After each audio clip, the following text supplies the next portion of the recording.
Let's look just a little bit deeper into self-will. We believe that the understanding of step 4 in the big book is going to be based on a full understanding of self-will, where it comes from and what it really does to us. And if we can really see where it comes from and really see that left on our own resources, we don't stand a chance with it, and if we can see what it does to us, then it's much easier to take step 3, and then when we get to 4, it'll be much easier to take step 4. Looking at that little chart that you have in your handout sheet, we see what Bill referred to as the 3 basic instincts of life. To get this information, we went to the 12 and 12. And 13 years after writing the big book, Bill wrote the 12 and 12. And the purpose of the 12 and 12 on the steps was to further explain or expand on steps. And in step 4 of the 12 and 12, he talks about the basic instincts of life which create or generate this thing called self-will. And in about 2 pages, he taught me more about living and about human nature than I'd ever learned in anything I'd ever read before. Step 4. Made a searching and fearless moral inventory of ourselves. Creation gave us instincts for a purpose. Without them, we wouldn't be complete human beings. If men and women didn't exert themselves to be secure in their persons, made no effort to harvest food or construct shelter, there would be no survival. If they didn't reproduce, the earth wouldn't be populated. If there were no social instinct, if men cared nothing for the society of one another, there would be no society. So these desires for the sex relation, for material and emotional security, and for companionship are perfectly necessary and right, and surely God-given. Yet these instincts, so necessary for our existence, often far exceed their proper functions. Powerfully, blindly, many times subtly, they drive us, dominate us, and insist upon ruling our lives. Our desires for sex, for material and emotional security, and for an important place in society often tyrannize us.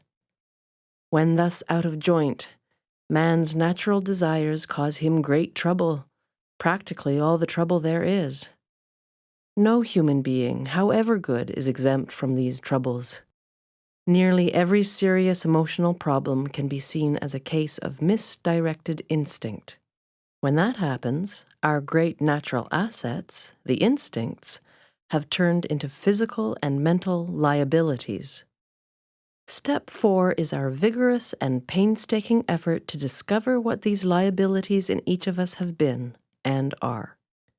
We want to find exactly how, when, and where our natural desires have warped us. We wish to look squarely at the unhappiness this has caused others and ourselves.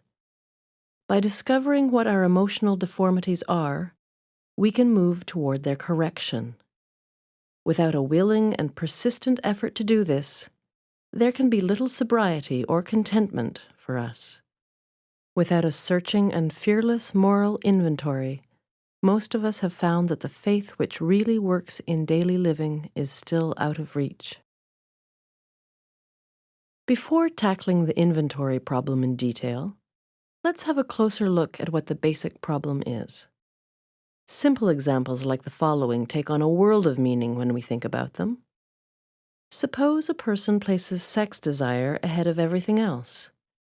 In such a case, this imperious urge can destroy his chances for material and emotional security, as well as his standing in the community. Another may develop such an obsession for financial security that he wants to do nothing but hoard money. Going to the extreme, he can become a miser, or even a recluse who denies himself both family and friends. Nor is the quest for security always expressed in terms of money.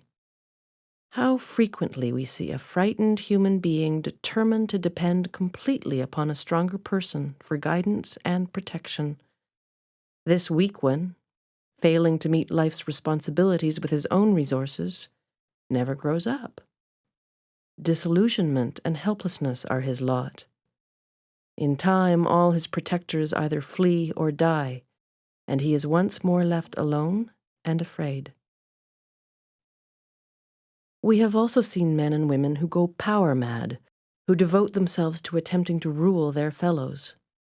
These people often throw to the winds every chance for legitimate security and a happy family life. Whenever a human being becomes a battleground for the instincts, there can be no peace. But that is not all of the danger. Every time a person imposes his instincts unreasonably upon others, unhappiness follows. If the pursuit of wealth tramples upon people who happen to be in the way, then anger, jealousy, and revenge are likely to be aroused. If sex runs riot, there is a similar uproar. Demands made upon other people for too much attention, protection, and love can only invite domination or revulsion in the protectors themselves, two emotions quite as unhealthy as the demands which evoked them. When an individual's desire for prestige becomes uncontrollable, whether in the sewing circle or at the international conference table, other people suffer and often revolt. This collision of instincts can produce anything from a cold snub to a blazing revolution. In these ways, we are set in conflict not only with ourselves, but with other people who have instincts too. Alcoholics especially should be able to see that instinct run wild in themselves is the underlying cause of their destructive drinking. We have drunk to drown feelings of fear, frustration, and depression. We have drunk to escape the guilt of passions, and then have drunk again to make more passions possible. We have drunk for vainglory, that we might the more enjoy foolish dreams of pomp and power. This perverse soul sickness is not pleasant to look upon. Instincts on rampage balk at investigation. The minute we make a serious attempt to probe them, we are liable to suffer severe reactions. If temperamentally we are on the depressive side, we are apt to be swamped with guilt and self-loathing.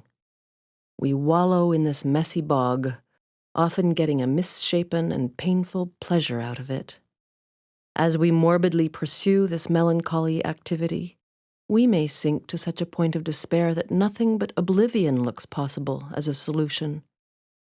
Here, of course, we have lost all perspective, and therefore all genuine humility. For this is pride in reverse.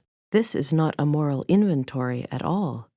It is the very process by which the depressive has so often been led to the bottle and extinction.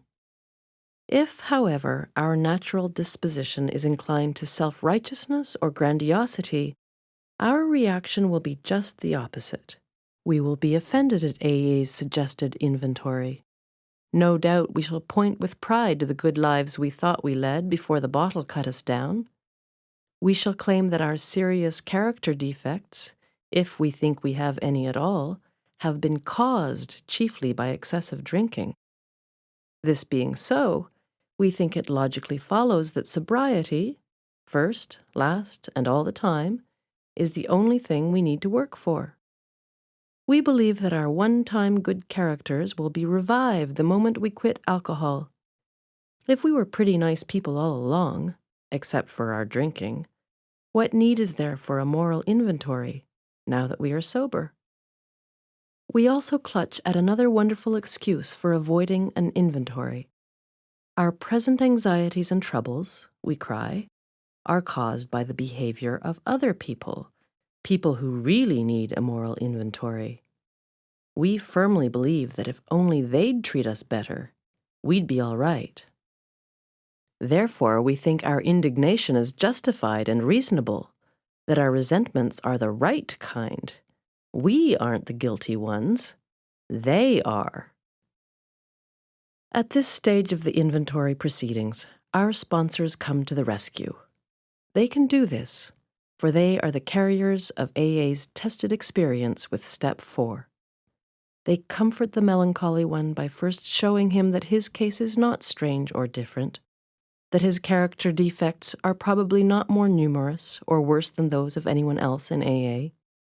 This the sponsor promptly proves by talking freely and easily, and without exhibitionism, about his own defects, past and present. This calm yet realistic stock-taking is immensely reassuring.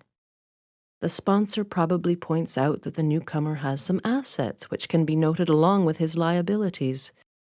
This tends to clear away morbidity and encourage balance. As soon as he begins to be more objective, the newcomer can fearlessly, rather than fearfully, look at his own defects.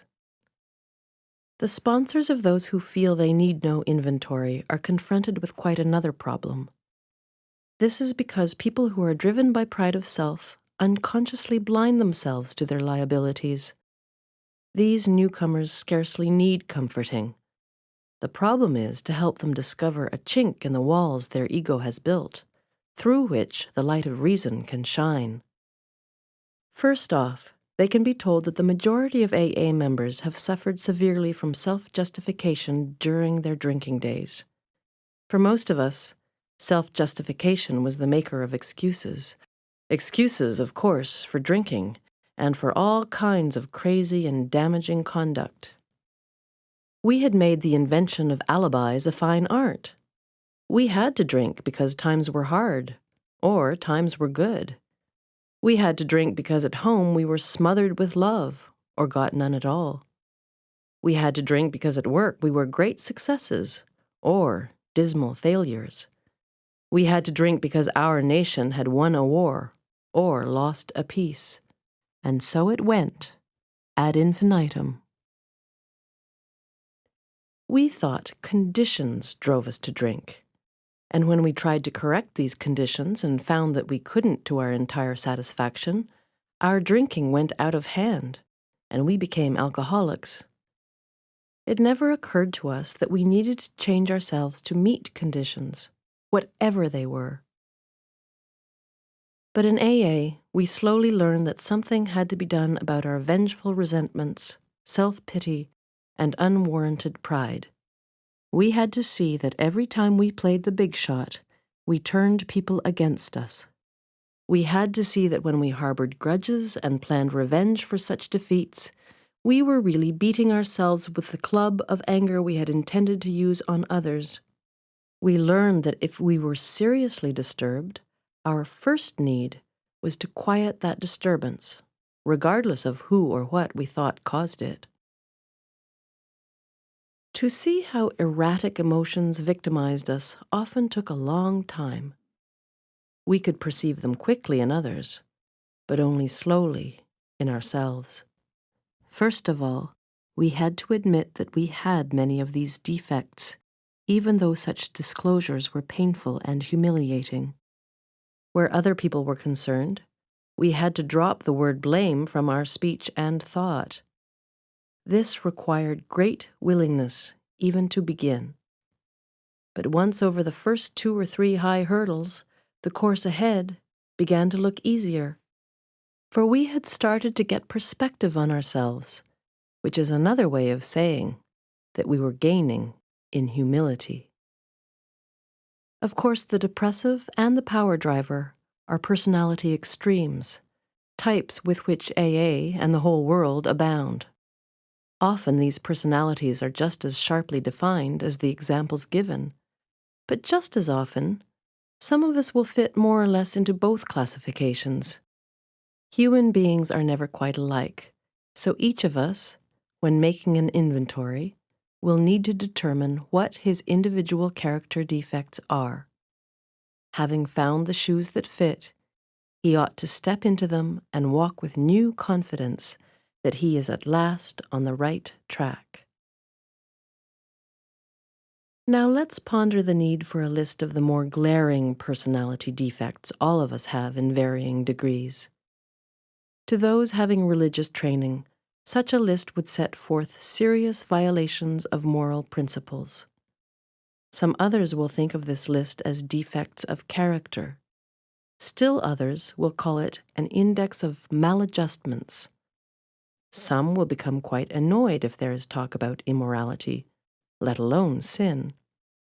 But all who are in the least reasonable will agree upon one point, that there is plenty wrong with us alcoholics, about which plenty will have to be done if we are to expect sobriety, progress, and any real ability to cope with life. To avoid falling into confusion over the names these defects should be called, let's take a universally recognized list of major human failings. The 7 deadly sins of pride, greed, lust, anger, gluttony, envy, and sloth. It is not by accident that pride heads the procession. For pride, leading to self-justification and always spurred by conscious or unconscious fears, is the basic breeder of most human difficulties, the chief block to true progress.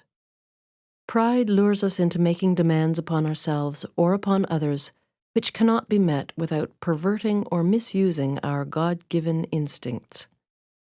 When the satisfaction of our instincts for sex, security, and society becomes the sole object of our lives, then pride steps in to justify our excesses.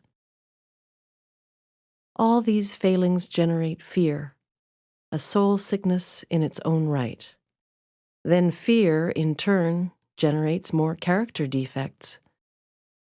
Unreasonable fear that our instincts will not be satisfied drives us to covet the possessions of others, to lust for sex and power, to become angry when our instinctive demands are threatened, to be envious when the ambitions of others seem to be realized while ours are not. We eat, drink, and grab for more of everything than we need, fearing we shall never have enough. And with genuine alarm at the prospect of work, we stay lazy. We loaf and procrastinate, or at best work grudgingly and under half steam.